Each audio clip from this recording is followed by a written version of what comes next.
What's going on? Alex Goldberg here to give you a. I'm going to try to make this into a bit of a series. So we're going to be doing Axe Effects, Axe 3 tutorials. So this is going to be the first one, and it's going to be basic as hell. So we're going to start off with just input. Of course, we have to have an output so you guys can hear some of the guitar, and we're also going to have a real-time analyzer in this in here too. So let's go ahead and get started. Input 1. Slap this right over to here. Connect that chain so now you can hear my guitar. That's just straight raw input from my guitar.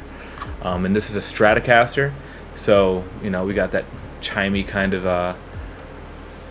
tone. So I kind of like that. So that's what it is. So the input module has basically one main page on the for the characteristics and what you can tinker with as far as this goes, and it's all going to be related to the gate.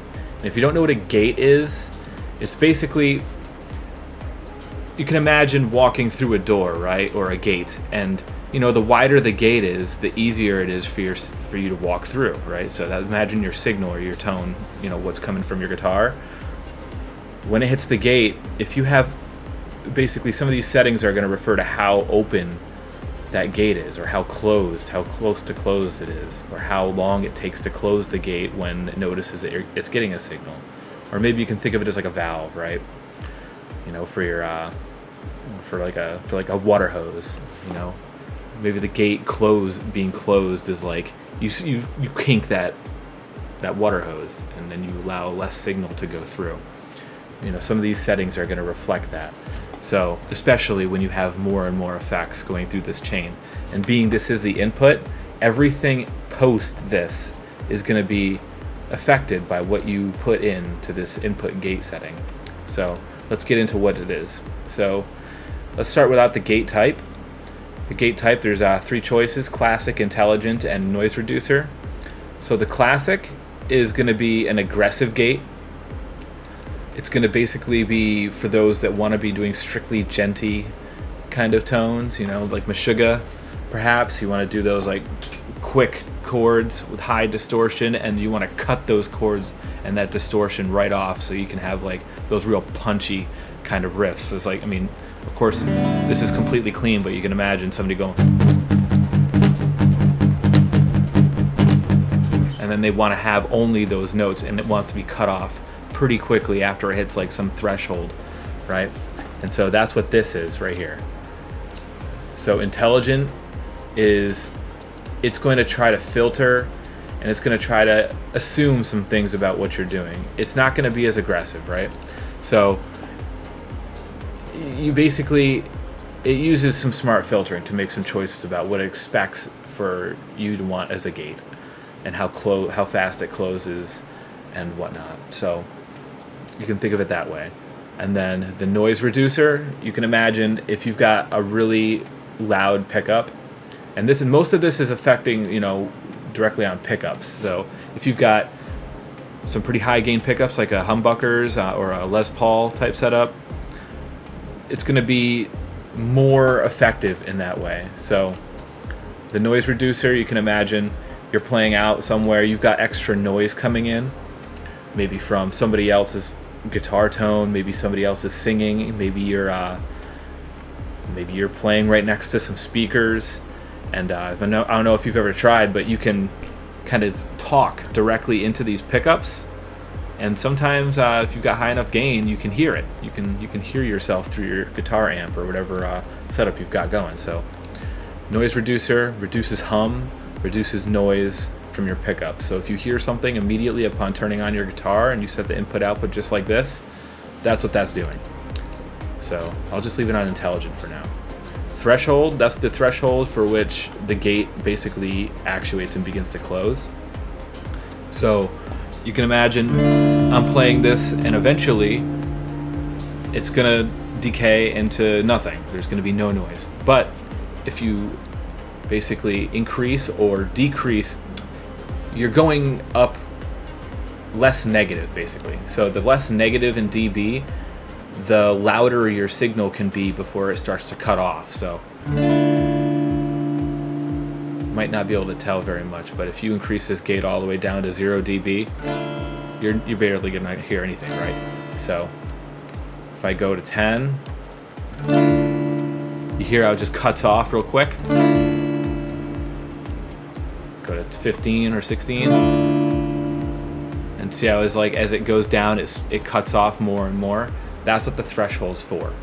So we'll leave that up at 60 for now, ish. The ratio here, the ratio is basically how much do we want to output from when it actually hits the gate. So the higher you increase this threshold, this ratio, it's basically cutting it in half. So you can imagine if we went up to like 20 and we increase this back down to like, I don't know, 15, 16. So 1/20th of the signal is going through. It almost cuts off immediately, right? So you can say 1/5, and we'll see a little bit less of a drastic change. But as soon as it hits that threshold, what happens? It cuts off quick. So we'll go back down to 2 for now. And we'll also go back up to 50. So that's what the threshold does, that's what the ratio does. Changes the output after the gate actually triggers. The attack is basically how punchy your notes are going to be. Like, so if you have a quick attack, 2 ms is 2 milliseconds. That's how long it takes for, after it goes through the gate to, get to your output or whatever. If you have a slow attack, you could be bleeding your notes into other notes. So you want your attack to be relatively quick so that your first notes out the gate are easily heard and very clean. So you can increase that a bunch. Let's just say 100 milliseconds is the highest to go. And maybe you couldn't tell very much when I was doing those quick successive notes, but basically it wasn't very clean. Like the notes weren't, there wasn't a good amount of fidelity as the time went on. If I had more effects in here, like a delay or a reverb, this would be significantly more obvious. And in a later tutorial, I'll show you that.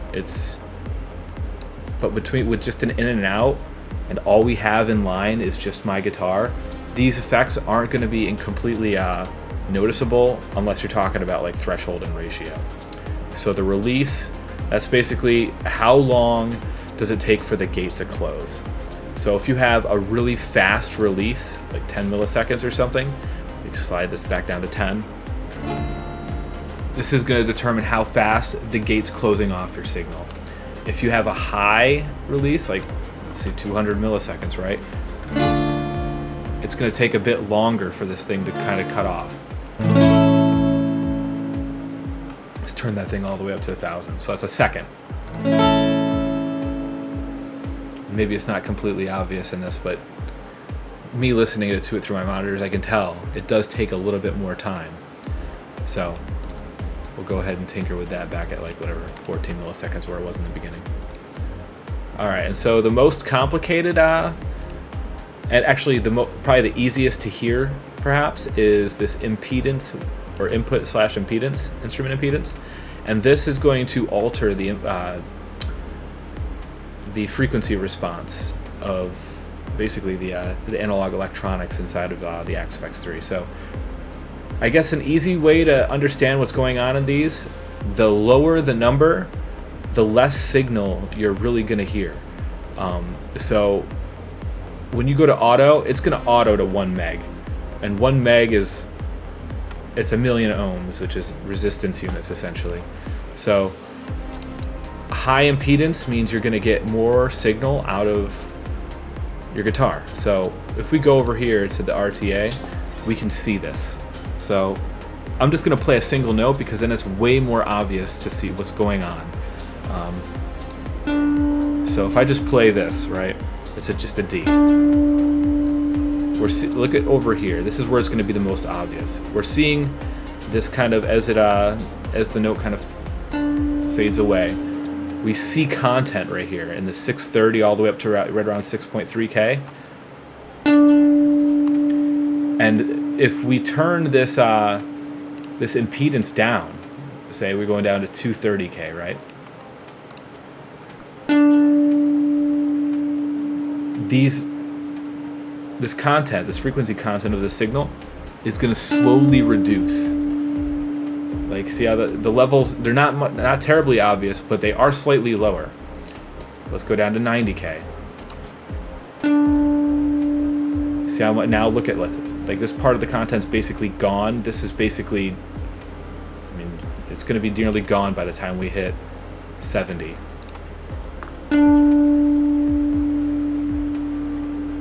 This part's almost gone right here. Let's go down all the way down to 22K just to save some time. That entire bar from 2K to 6.3K is essentially gone at this point. And you notice how the tone is much softer, much warmer. And even if I put it back up to the this is the bridge pickup, or the neck pickup, I mean. And so that's what this does. People generally want to stick to 1 meg because higher impedance, you get more signal out. And it sounds, I don't know, it sounds like it has more fidelity.